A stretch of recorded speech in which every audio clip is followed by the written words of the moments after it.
एक बहुत प्यारा सा बेटी विवाह गीत है, आप लोग पूरा सुनिए और दिल से सुनिए, बहुत आप लोग को अच्छा लगेगा। और अच्छा लगे तो लाइक ज़रूर कीजिएगा। मेरे गीत को पूरा सुनिए, जो हमें हिम्मत मिली आप लोग के सामने और मैं गीत गाऊँ। अच्छा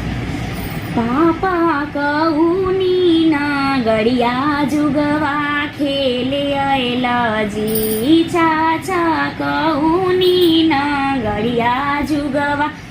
खेले अला जी, पापा जुगवा में के कड़ा के हारी अला जी, चाचा जुगवा में के कड़ा के हारी अला जी, बेटी अनि जानु गावे न गड़िया जुगवा खेले अली ना,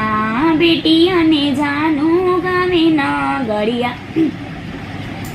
जुगवा खेले अली ना,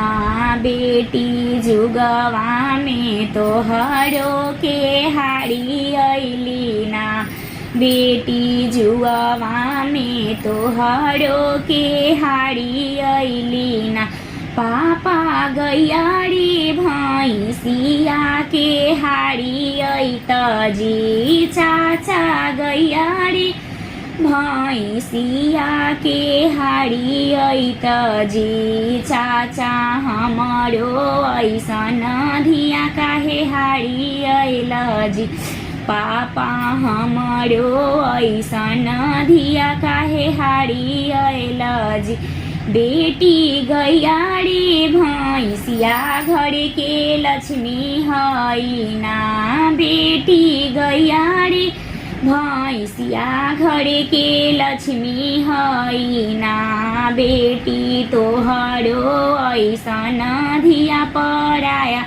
हई ना, बेटी तोहरो ऐसन धिया पराया हई ना। आप लोगों को कैसा लगे, अच्छा लगे तो लाइक ज़रूर कीजिएगा और आप लोग पूरा